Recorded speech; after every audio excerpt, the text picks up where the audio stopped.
Ụmụnna ihu arụ eze anụ n'ubega ihe obega anya amarachana ihu arụ eze gị wụrụ ndọmọrọ onye were ga-ama achị ihu arụ eze anụ n'ubega ihe obega anya amarachana ihe na-enwe nwanna dị ama ibe ya ahịa mara na walechaghara wo ngwuredi ike olulu ya mara onye kpọrọ ya ụgwụ ị na-eme na vileji ememe ya akpa agba kpọgharị gị mma emisbehave kparị gị mma kpọcha gị egbuchi ozugbo mma na gị kacha ozugbo mma na gị kacha ego kpara omume ga-ahọrị mma ewu Gen Z, you don't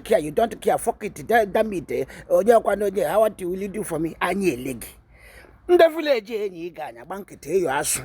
ndị akpọ ụtaba akpọ ndị aṅụ mgbe ngwa aṅụ ndị aṅụ biya aṅụ anyị eje gị ikpe iji emego omume gị onweghị nwanna dị ama ibe ya amarachaghara yoro asụ da gị shọ gị eden ya wughị nkwụrụ gwa gị sị gị ngwere nwa dị olulu ya mara onye kpọrọ ya ọgwụ marakwana ya ahọrị mma gị nwee na uche ga-akpụlụ okwu ga-enwekwana uche kparị gị mma gị eme pọtụ nwụrụ gị mama akwụkwọla gị ga-emejie ehi na ndị mma na amarachana leela gị ntụ akpa chi nwenakwala na-eche ekigi dageshe ga-ama n'ọnya ṅụ enweghị nwanna dị ama ibe ya na-eji m ya gajiela gị